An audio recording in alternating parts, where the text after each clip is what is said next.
I was watching this guy on YouTube trying to figure out how to change the brakes on my wife's 2015 Honda Accord, and he was so wrong. So I'm gonna show you how to do it the right way on a 2015 Honda Accord. First thing you do is get you some juice.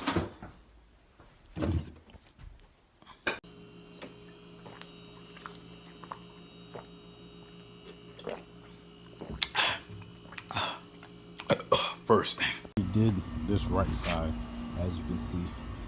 The first thing dude did, he jacked up the car. After that, he proceeded to go ahead and take the bolt off of the caliper. The next thing he did, he explained how to take the bolts off using how to take the pads off using a screwdriver, and then he proceeded to press in the brake caliper. Well, one thing he didn't tell me is when you press the brake caliper in, you have to take this off of the brake booster. The reason why is because when I was pushing in the brake caliper, I heard a big boom sound and it left a freaking dent right here, bro. This thing freaking built up with so much pressure that it blew this freaking top off. I could have destroyed my top, but thank God I didn't. So I'm gonna show you how to do this the right way, because listening to this idiot. So the first thing you're gonna want to do is, before the tire comes off of the ground, you're gonna want to loosen up the bolts just a little bit, not all the way off, just a little bit. Then when you loosen up the bolts, you want to go ahead and get your jack and place your jack right here. It's about, I'll say, a good 10 to 12 inches away from the tire. This is where you're supposed to jack up your car at, right here where you see my jack at. I don't know if you can see that. This is where it's at. This is where you want to jack it up at, because I seen jacking it up from here, this place had bent. This place is this is obviously like some type of plastic right here, so you don't want to jack it up right there. So about 10 inches away from the tire is where you want to jack it up at. Right here is the sweet spot. And also, as you can see, I had got a rim off of a other car that I had, a TL, and I've just put this here in place of my jack stand. But if you have a jack stand, you're gonna want to go ahead and use that too. Now let's go ahead and get this tire off. Now that you jack the car up, as you can see here, jack the car up a little bit off of the tire. I slid the tire in to place, and I just go ahead and I put just a little bit of pressure, oh so lightly. Ooh, that's too much pressure. Let me go ahead and bring that up a little bit. I just want a little bit of pressure on this rim, even though, as you can see, the rim supported it. But I just want a little bit of pressure on there, not too much. It doesn't have to hold on the rim like that. But all right, that's perfect. You see it supported it. All you do is you go ahead and remove them like so.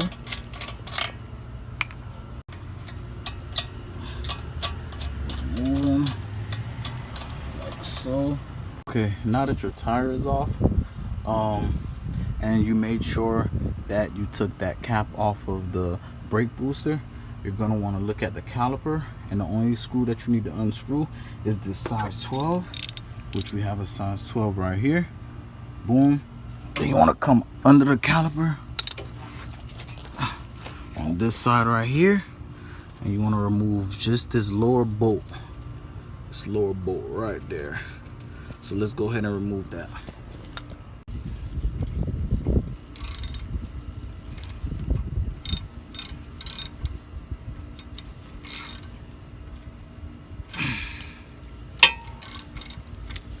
All right, take that puppy all the way out. Boom. There's your bolt right there. Make sure you put it in a safe space. Boom. Now, the next thing that you're going to want to do is this caliper. Just make sure that you don't put no type of tension right here on this brake line. You don't want no type of tension on that brake line, because if that brake line busts, you're going to have a lot of issues with Honda. You can trust me, you're going to pay out of the wazoo. And then this caliper just slides up ever so lightly, as you can can see here, boom, look at that. And then there you go, your pads are exposed. Now I'm gonna show you what happens when you go ahead and you put some tension right here on this, and you gotta close this back in. Side note, these two little springs, these brake pad springs, you're gonna want to make sure that you put these to the side.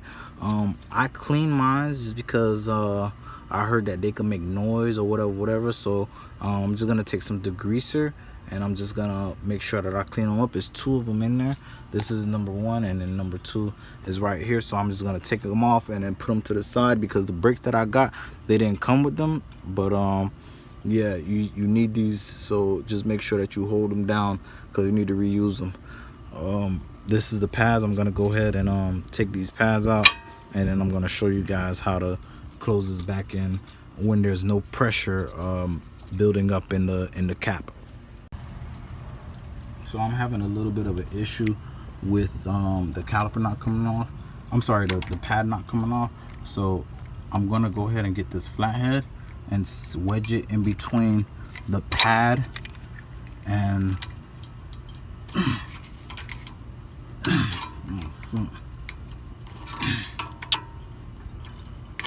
ooh, this thing is, ooh, there you go. I'm trying to do it with one hand. As you can see, that is done. Whoa, no meat on that, no nothing. Wow, wow, wow. The funny story about this is that I took this car to Honda Saturday, and they freaking told me it was the back brakes, and I changed the back brakes, even though I knew in my head, I'm like, there's noise coming from the front, dog. It's noise coming from the front. But they said, no, the fronts is good. You have about 3 left on the front. It's the back one. The back ones is at a 1. Man, I took the back ones off. Matter of fact, I still got the back ones. If I show you the back one, here's the back ones. Here's the back ones. Look at that. This is the back ones right there. Come on, Honda. Come on, man. I don't know if that was like some type of tactic to make me come back or whatever. I don't know, whatever. But I'm not an idiot. I've been dealing with cars mainly all my life. Yeah, I'm having the same problem with the back ones. Stick the screwdriver in.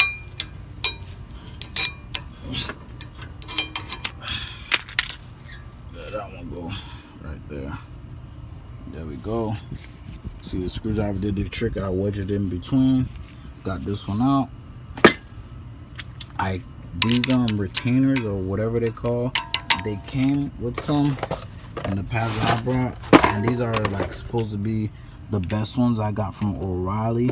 They're $59, the best ones for this car, what the guy was telling me, because he had the same car.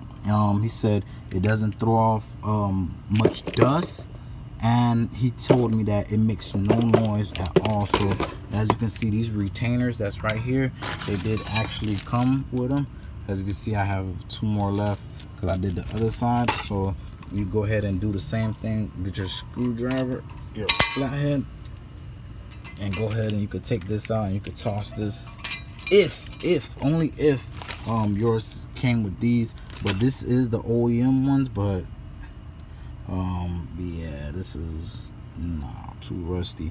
I'm just gonna do what the guy did because he does have the same car I have.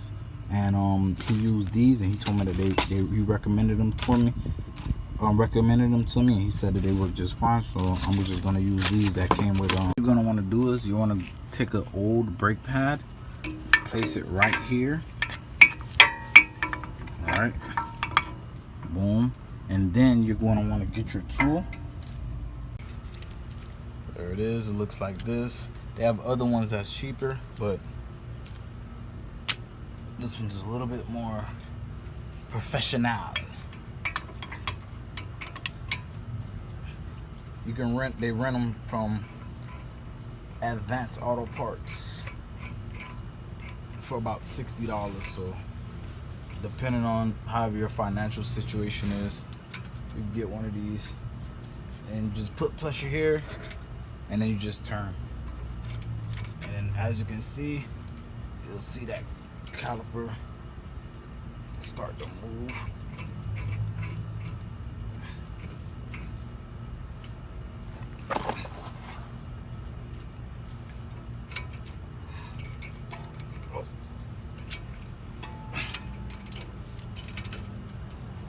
Caliper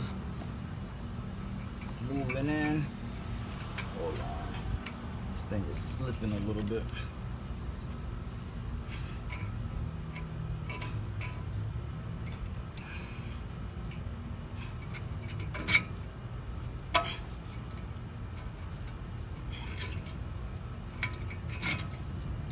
There you go. I'm gonna try to hold the camera in my mouth so I can give you a little bit of a view of me screwing the caliper in. But there's other videos on YouTube of people screwing the caliper in. It's not really a big deal as long as you got your tool in there and you see it's pried in between the caliper, and you see the brake pad is right there, and then really all you do is turn it. But I'm gonna try to see if I can hold it in my mouth so I can give you guys a better view.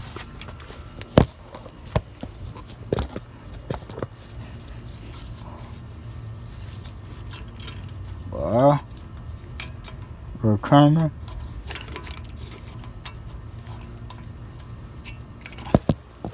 There it is. That's the best I can do, guys. Sorry, there's no mount or anything down here I can mount this camera onto, so I'm sorry, guys. So this is the piece that I told you about. I'm just gonna take a rag with some degreaser on it, and then I'm just gonna wipe it like that to the halfway point. You see that's nice and clean right there. You do the ends. The ends is the part that's gonna go inside of the brake pad, so I want to make sure. And the reason why I'm doing this to the spring is because this is the other one, and I just thought about this saying this, is because I'm pretty sure that Honda put this in there for a reason. This spring, you know what I mean, is supposed to keep the calipers apart. They're supposed to keep them, keep the pads apart. So I'm guessing they put it in there for a reason, OEM out the factory. And if brake pads don't come with this, then I'm pretty sure that I'm going to be reusing this, or this has to be reused, you know, for the life of the car. So this is something that you don't want to use, but I'm pretty sure that they sell them at Honda. They're probably pretty cheap, but I don't know. But yeah, that's just a word of advice. All pushed in and everything. I had got the rag and I kind of cleaned everything out. It's time for me to put this grease for the brakes. It's supposed to keep the brakes from making noise, and I'm just gonna go ahead and apply it in between the grooves, and I'm also going to apply them to the retainers, and I'll let you guys know what's going on. Also, you don't need that much. All you need is basically a little drop, like not even that much. That's too much right there. I can even take half of this and apply this to the other side, because even that's too much. And then just put it on the bridge right there.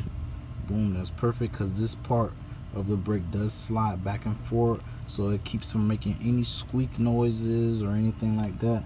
So you just apply it in between right there, and you see it's all greased up. And I apply some on the bottom, you know what I mean, just in case if this piece does move against the metal, and you should be good. This, boom, in between the brick. I'm trying to do this with one hand, I'm sorry. I'm looking and doing at the same time. Okay, boom, boom. And then you just want to look and see and take your finger.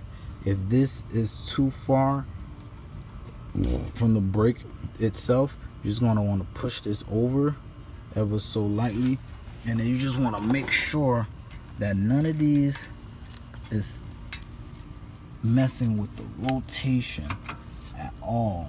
Just want to make sure that it's just not touching the disc, period. and that is pushed all the way in. So as long as it's pushed down all the way in and it's not touching the disc, it's messing with the rotation at all, there's no friction in between, that you have nice pretty gaps, you should be good. Talking about something that's very important.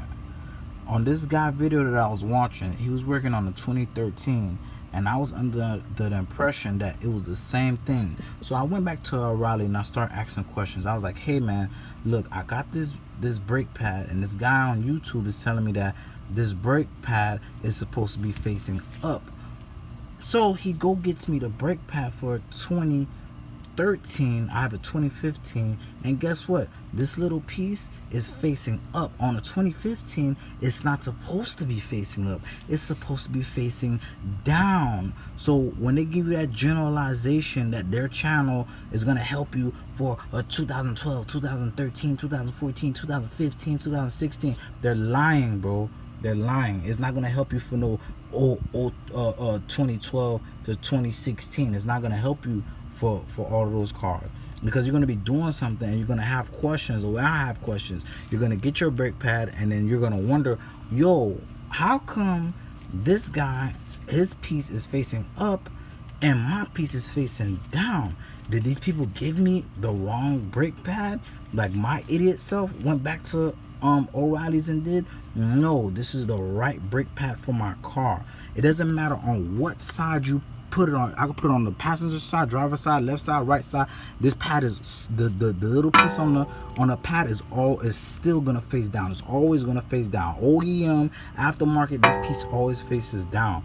So sometimes you gotta take things that people tell you on YouTube with a grain of salt, because you can be doing a DIY and the person could be leading you in a totally wrong direction. So that's just a little side note. So this piece does go in here on the back side, right? And this piece has to be facing down, just like that. Perfect. So now that you have your two brake pads in, you want to go ahead and get these retainers, or whatever you want to call these, and put them right in between the brake pad in these two little slots here, and I'm gonna show you what that looks like. Wow, these springs are crazy hard. Like if I just lift it just a little bit, like bro. So yeah, all you do is you just close the caliper down right over the pads. I'm trying to do this with one hand so you can see. I'm gonna resume putting the camera in my mouth so you can see. Or slide it on down, and then now you can let your fingers go. Now another thing too, on the 2015, it has this the piece that's on the back actually spins, and the reason why it spins is because it's supposed to lock into place right here. If you can see that, right there, that's where it locks into place at. If it's not there, this bolt would not be able to go in easy like that. See there? And then all you do is you tighten all these things back up, and that's it. You're done. Make sure you come over here to put your top back on so you don't forget. I damn sure don't want to forget this. I'm not paying for this. No, it's not screwing back on, guys. I think we have a freaking problem, bro. Damn, did this thing? Come on, man. I'm talking to my dad. He's Haitian. He came up with this remedy. I don't know where he got it from. I put the top in some hot water for about 15 minutes, and it came back true to size and it fits. I don't know how it works. Haitians, I don't know. They just know everything. But yeah, it came back, so I'm happy about that. Now while the car is suspended in the air, what you want to do is you want to go ahead and tighten up these. Make sure you don't put too much pressure on it, just hand tighten it. And then what you're going to want to do is drop the car down, and then you're going to go ahead and want to put the max pressure on all of these bolts. I'm going to just bring the car down right to where the tire meets with the ground, about right there, and then I'm gonna go ahead and put max pressure on all of these bolts. Make sure I don't put no pressure on the transmission at all. I don't want no pressure on that transmission. Go ahead and give all these lug nuts max pressure so they can be nice and tight. Now that the tire is on and the car is it's not suspended in the air anymore, they say to pump the brakes. Oh yeah, that went all the way in. They say to pump it about 3 times. Well, I'm gonna times that by 3. I'm gonna pump about 30. And so yeah, man, that's why I wanted to make this video. I already did the back brakes, but because Buddy messed me up, the other YouTube guy saying, oh, it's a one size fit all, it's not true. So you know what you guys could do is you go ahead and smack that like button and